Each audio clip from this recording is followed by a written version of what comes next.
Assalamualaikum warahmatullahi wabarakatuh. Jumpa lagi dengan saya di Inspirasi Fari. Siswa Inspirasi, kali ini kita akan melakukan lanjutan bedah kisi-kisi penilaian akhir semester untuk mata pelajaran Bahasa Indonesia kelas 8. Kali ini kita masuk pada bagian yang kedua. Pada bagian kedua ini akan difokuskan pada teks, iklan, slogan, dan poster. Baiklah, sebelum kita mulai, tolong bantu channel ini untuk berkembang dengan biasa. Klik subscribe, komen, dan like. Oke, kita mulai bedah kisi-kisi penilaian akhir semester ini. Pada KD selanjutnya, yaitu KD mengidentifikasi informasi teks iklan, slogan, atau poster, ada beberapa prediksi yang mungkin akan bisa dikeluarkan, yaitu siswa mampu menentukan perbedaan jenis teks iklan.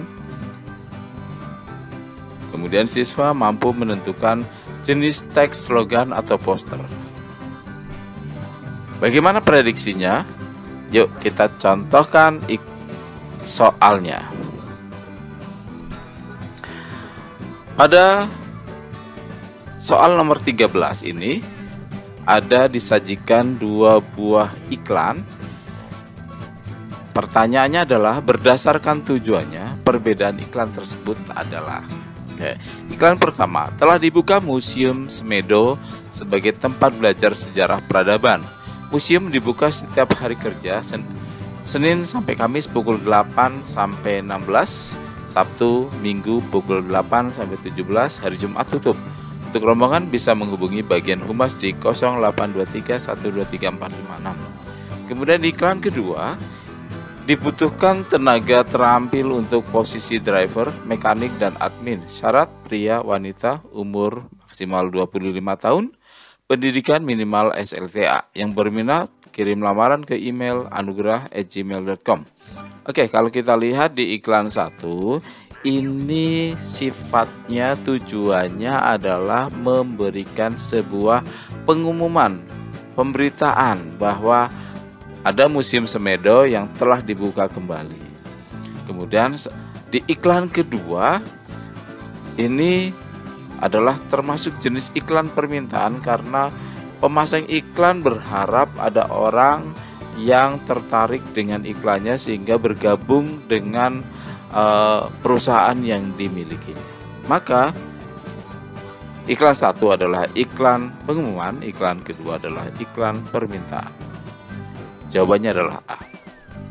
Lanjut ke nomor 14. Di sini ada menjodohkan, ada hidup sehat tanpa rokok, matikan rokokmu di sini sekarang juga. Kemudian ada kami hidup, kamu hidup. Kemudian pilihan jawabannya ada iklan, ada poster, ada slogan. Manakah bagian ini?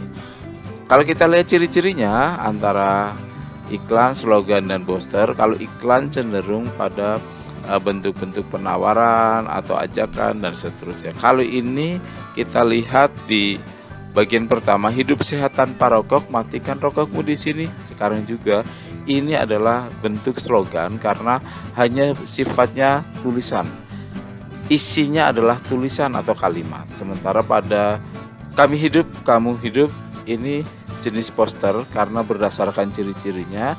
Poster itu biasanya ada gambar yang berupa penjelas dan ada kalimat yang sifatnya informatif atau ajakan. Jadi jawabannya adalah ya, slogan dan poster. Lanjut ke KD yang lain, yaitu menyimpulkan isi iklan, slogan, atau poster. Prediksinya mungkin adalah menentukan tujuan slogan, menentukan simpulan isi poster, menentukan simpulan pesan dalam slogan, kemudian menentukan jenis iklan yang sesuai dengan ilustrasi, menentukan bagian iklan, menentukan fakta dalam iklan, menentukan maksud atau isi iklan tersebut, kemudian menentukan jenis-jenis iklan. Soal nomor 15, tujuan slogan. Di sini ada sebuah slogan, mulailah hidup bersih dari diri Anda sendiri. Tujuannya jelas kelihatannya, yaitu mengajak orang untuk hidup bersih. Ya, kalau B, mempengaruhi orang agar bersikap bijak tidak terkait dengan hidup bersih.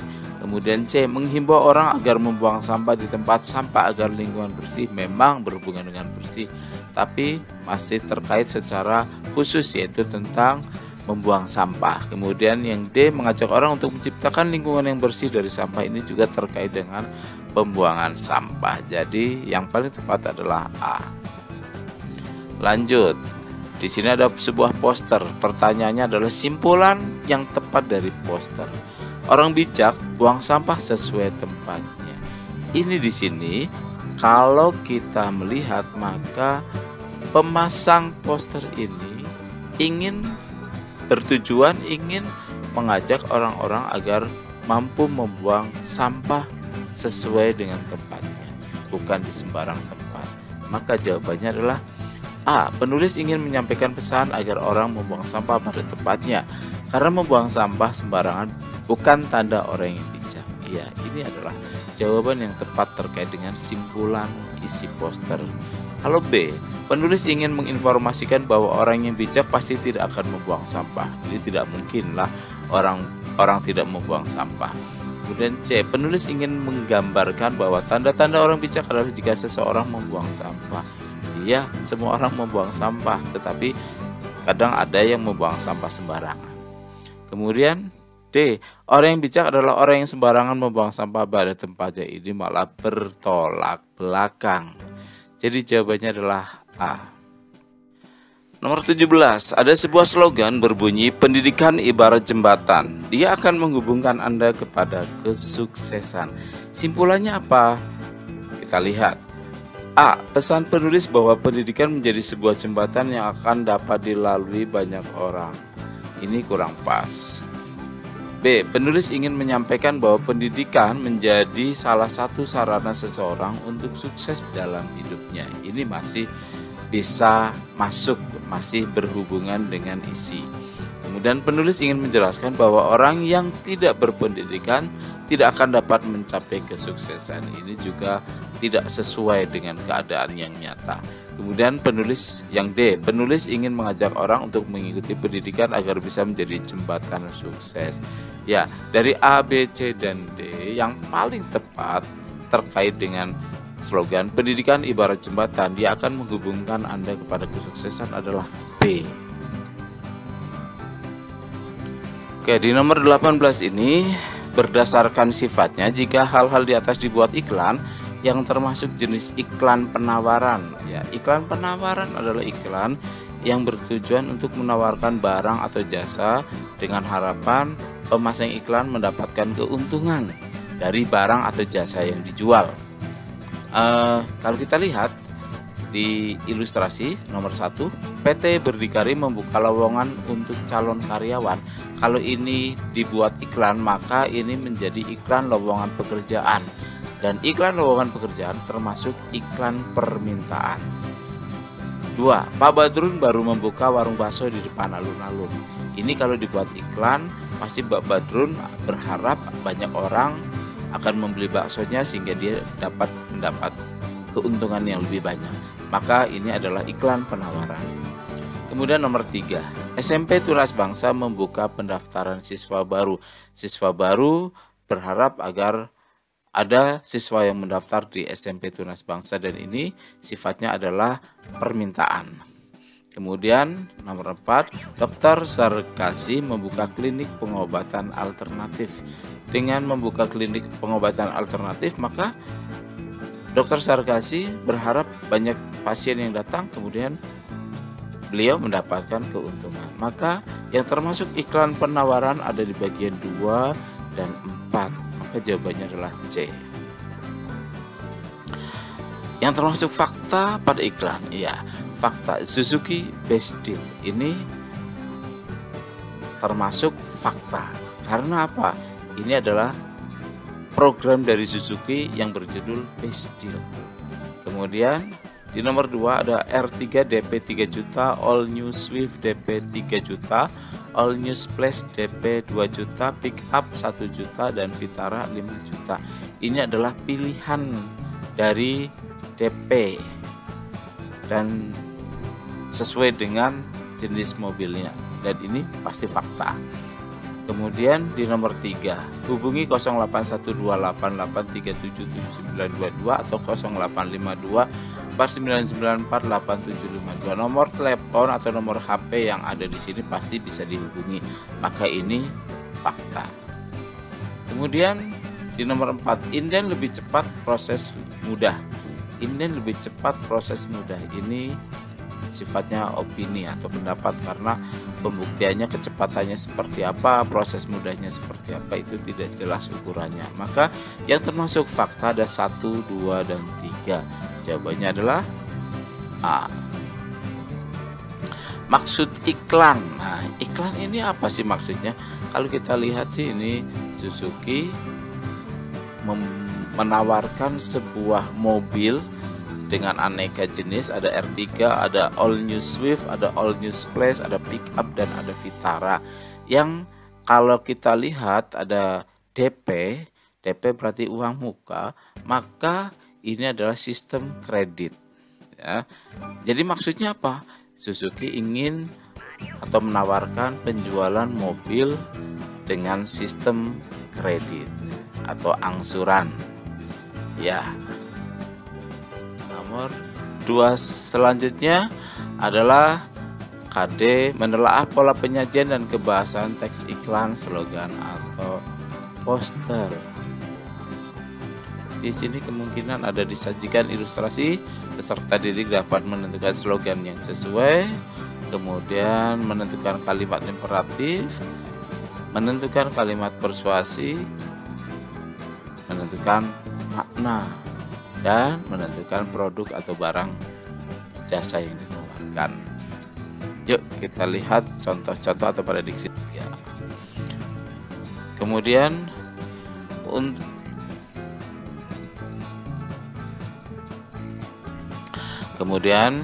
kalimat imperatif. Kalimat imperatif adalah kalimat perintah, kalimat ajakan.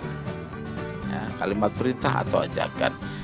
Kita lihat, sukseskan Gebiar 25 tahun SMP Harapan dengan mengikuti acaranya. Ya, ini adalah kalimat imperatif di kata sukseskan. Kita mengajak agar orang-orang yang membaca ikut menyukseskan. Kemudian daftar dan raih hadiah menarik dalam berbagai festival seni. Ini juga kalimat imperatif karena ada kata-kata ajakan, yaitu daftar dan raih hadiah. Kemudian segera daftarkan diri Anda, jangan ketinggalan. Ini juga kalimat imperatif. Segera daftarkan, ini kalimat perintah. Kemudian pendaftaran dibuka setiap hari kerja jam 7 sampai 12.00. Ini kalimat informatif biasa. Jadi yang termasuk kalimat imperatif adalah 1, 2, dan lanjut di soal nomor 23. Kalimat persuasif. Kalimat persuasif hampir sama dengan kalimat imperatif. Kalau kalimat persuasif adalah kalimat yang sifatnya mengajak atau mempengaruhi. Mempengaruhi itu bisa pengaruh secara langsung dengan ada ayo, kata-kata ajakan, ayo, mari, dan seterusnya. Bisa pula secara tidak langsung dengan pernyataan yang membuat orang itu percaya dan akhirnya terpengaruh. Kalau kita lihat pada teks ini, di sini ada formula yang disempurnakan, clear, sampo anti ketombe nomor 1 di Indonesia, perlindungan terus-menerus, dan ketombe tidak balik lagi. Kalau menurut saya sih yang paling mempengaruhi saat saya membaca iklan ini adalah kalimat ketombe tidak balik-balik lagi. Ya, ketombe tidak balik lagi membuat wah ini asik nih. Jadi saya akan pakai sampo ini sehingga tidak ketombean lagi, karena ketombenya tidak balik lagi. Ini mempengaruhi atau memberikan persuasif tersendiri pada pembaca iklan tersebut. Di kadet selanjutnya yaitu menyajikan gagasan, pesan, ajakan dalam bentuk iklan, slogan atau poster secara lisan dan tulis. Salah satunya yang bisa ditanyakan adalah menuliskan perbedaan slogan dan poster. kita lihat, oh ada slogan, ada poster. Di slogan, sayangi tubuhmu dengan gaya hidup sehat dan jauhi rokok. Kemudian di poster, tetap hemat air saat mencuci pakaian. Kalau kita lihat perbedaannya sangat jelas. Sama-sama mengajak, kalau persamaannya sama-sama mengajak, sama-sama mempengaruhi ya. Tetapi di sini di perbedaannya secara unsur pembentuknya, di slogan ini hanya berupa kalimat atau kata-kata. Sementara di poster ada di samping kalimat juga ada gambar yang sifatnya memperjelas dari maksud poster yang dipasang. Itulah perbedaan yang bisa ditangkap. Ya, demikian saja bedah kompetensi dasar untuk penilaian akhir semester Bahasa Indonesia kelas 8. Semoga bisa dipahami. Ini kita bisa melanjutkan kegiatan ini kalau ada waktu di bagian ketiga dengan fokus pada teks eksplanasi. Jangan ketinggalan video-video dari kami. Dukung kami selalu dengan subscribe, like, dan komen. Semoga bisa dipahami dan bermanfaat untuk kalian. Sukses menempuh penilaian akhir semester. Assalamualaikum warahmatullahi wabarakatuh.